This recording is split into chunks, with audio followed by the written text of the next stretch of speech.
A long time ago, on a gloomy, wet Cleveland spring night, two men stand alone amidst the late-night drizzle. Their voices echo across the vacant station parking lot as they debate the merits of the great American radio show that have been missing for far too long. On that night, an idea was born. That idea became the FDH Lounge.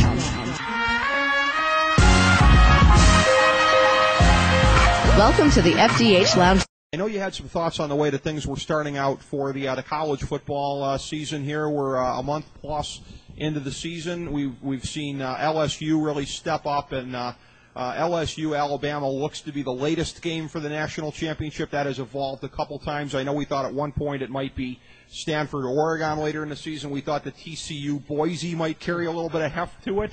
But LSU-Alabama is the latest game of the century yet to be upon us. There's several, I think. That's obviously the biggest one. But I think looking forward, there's about 5 games. Red River this weekend. Yeah, well, I think Oklahoma rolls. Rolls? Yeah. Well, I think they'll win, but okay. I think only 3 of the last 13 Red River rivalry games decided by single digits. That's true. I really think Oklahoma. Texas, to me, is not that good. No. They beat a fraudulent Iowa State team last week. Remember, they struggled with a bad BYU team at home in Austin. Only won by 1. They were trailing most of that game. I think Oklahoma rolls in that game. To me, it's interesting because right now you would be hard-pressed to say that the champion's not going to be the winner of Alabama, LSU, or Oklahoma. To me, I think that's what most people would project the championship game to be. There's some other teams, though. That Oregon-Stanford game, don't sleep on that. Stanford's interesting because there are a lot of people who really, really like this team's chances to run the table. I think they're going to lose to Oregon, though, so they'll be out. Okay. They'll be out.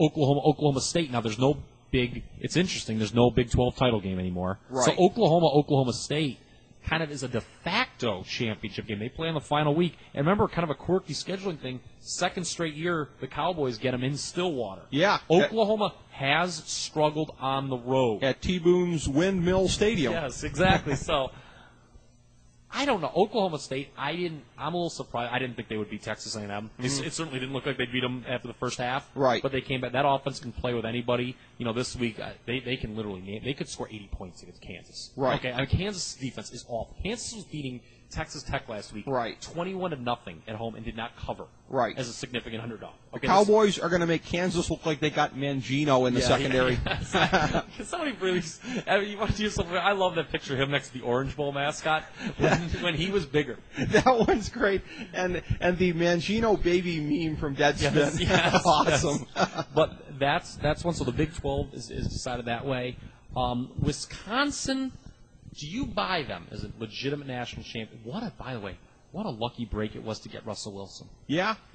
They can't be ruled out, and this is where things get pretty interesting. And again, I'm the big proponent, and again, this year could make my case as good as anything. The only thing I want differently, I want a +1. This year could really make my case, particularly if Wisconsin runs the gamut here. Stanford, you could have a couple of different teams looking to make a claim on this. Wisconsin looks at this point like they can beat anybody that's in front of them in the Big Ten. Yeah, that's the thing. The Big Ten, to me, I said before the year, did not have a legitimate national title contender. I thought that every team would lose at least 2 games.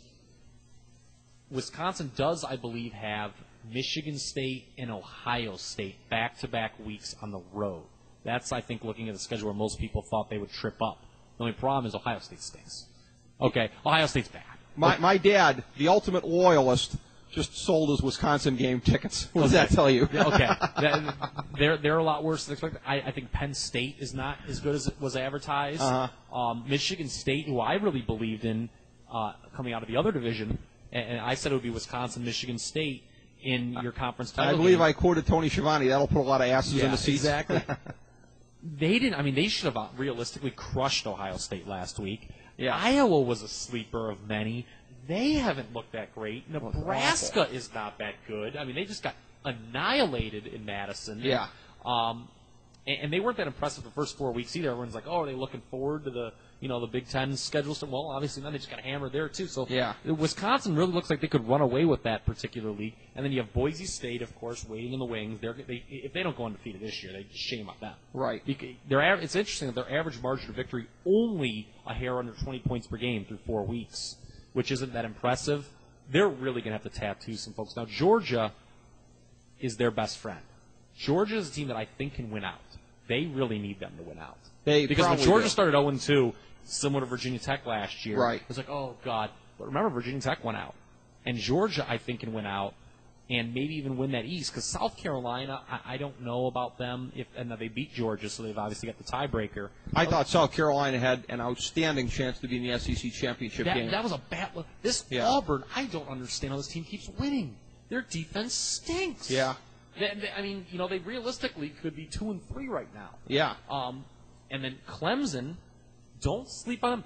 They will be favored in every game, interestingly enough, until they play at South Carolina in the regular season finale. Right. So they've got a shot, at certainly, starting, 10-0, 11-0. That's true. So they'll be there. I don't see anyone else, though. I think you've seen kind of, when I do the power rankings every week, that top 9. Mm-hmm.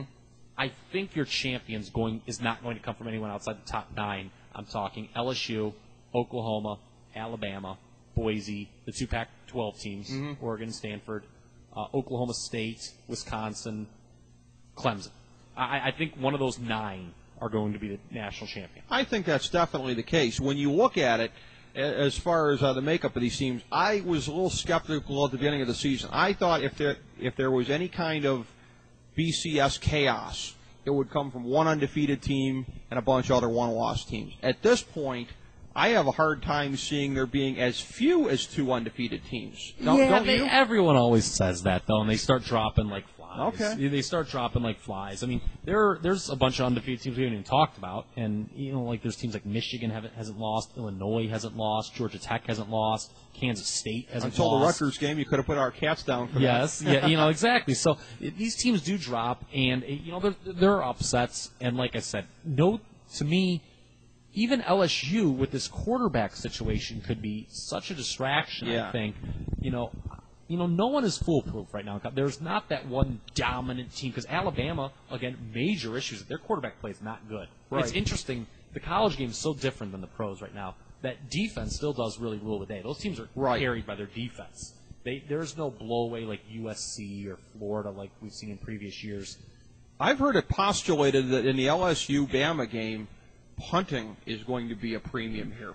That field position, that if it gets into like a field goal type of a battle, the team that can more consistently knock the other team back down the field in terms of spot is going to have the upper hand. Points will be the premium. I can see that being a 10-7 game, certainly. I mean, obviously, the winner of that game is going to be the favorite to win the national championship. Sure. The question is, can someone survive an SEC slate unscathed again? I question it every year. I say nobody's coming out of the meat grinder, and aside from LSU's fraudulent 2-loss national championship team of a couple of years ago. They weren't fraudulent, though.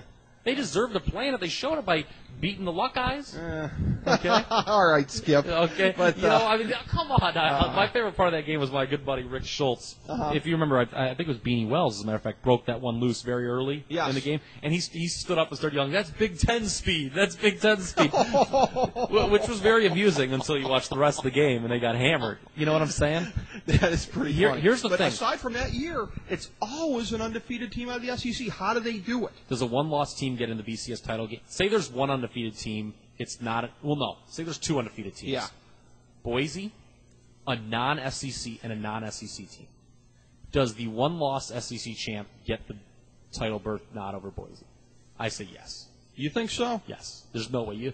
Unless if the SEC's total chaos and a total mess where Georgia just kind of runs the table maybe and steals it, or if the West winner wins that league and has just one loss, they're gone.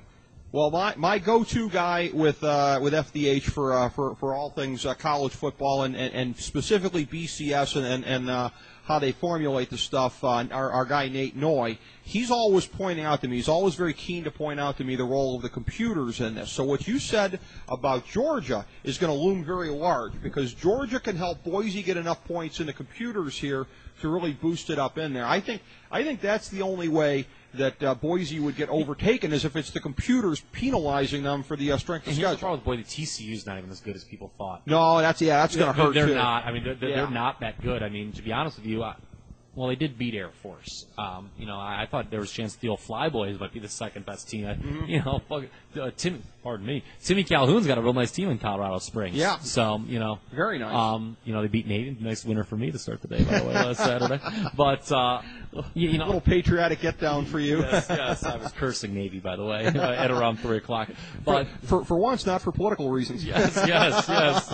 But, like I said, I don't know. College, it's interesting because I think both of your title participants is going to be out of that group of 9 that I mentioned. I really do. I don't see any team that's way off the radar. One of these other quote unquote other undefeateds. Right.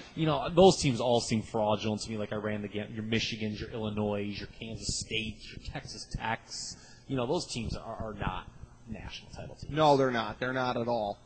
As far as the Heisman goes here, anybody that looks like they're going to be able to deliver enough of a scare to Andrew Luck. I mean, you've got we talked about also it in the course of the NFL. Yeah, Wilson. Do you think if Oklahoma can roll enough, maybe Landry Jones? Yes. The only Oklahoma's got so many weapons; it's tough. Okay.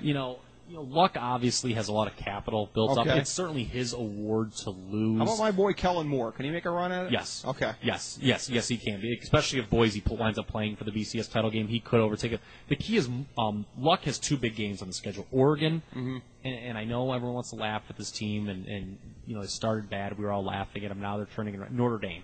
I think that's the last game of the year they play Notre Dame. Notre Dame can beat Stanford. Oh, they can. Notre Dame can beat. Notre Dame is, when they don't turn the ball over 800 times in a game, that's a good football team. I said at the beginning of the year, I mean, they're not as bad as losing to South Florida indicate. That was a bad loss.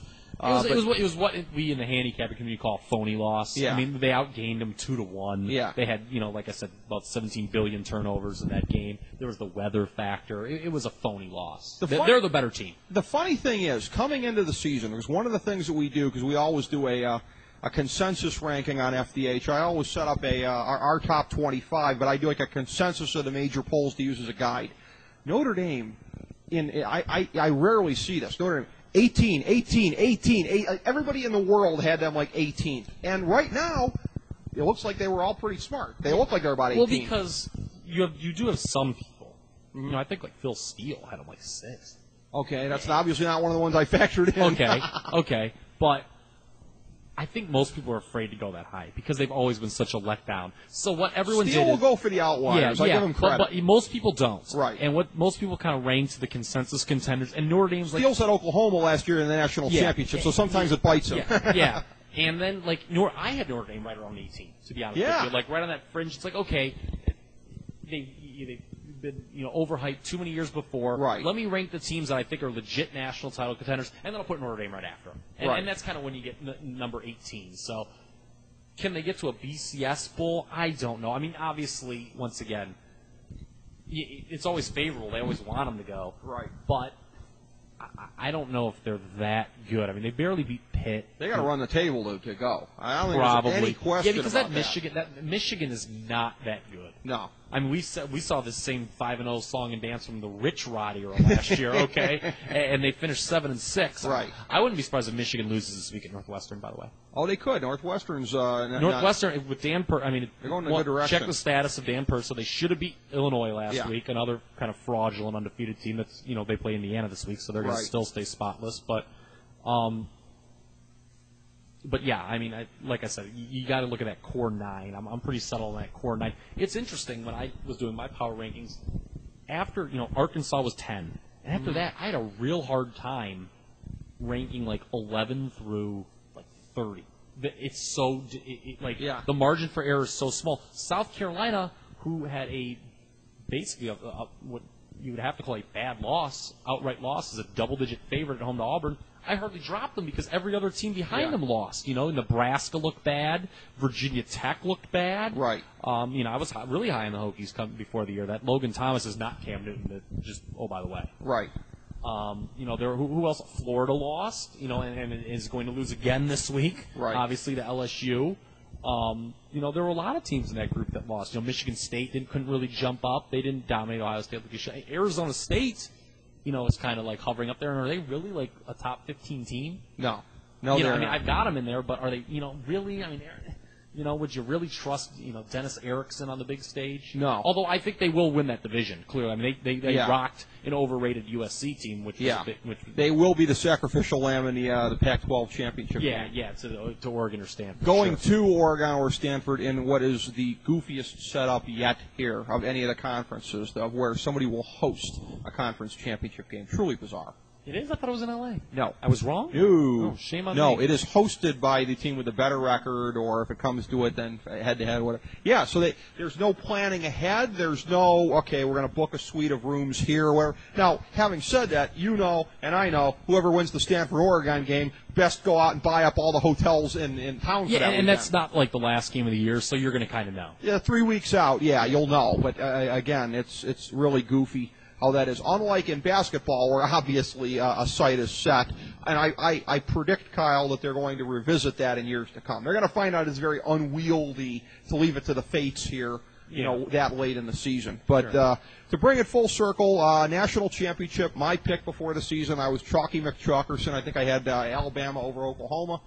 I'll stay with that for right now. What do you say? I had Alabama over Boise State. Okay. I'm going to stick. Damn it, King. We want to see Boise State play in that game. Uh-huh. I just think they deserved it. It's a career achievement.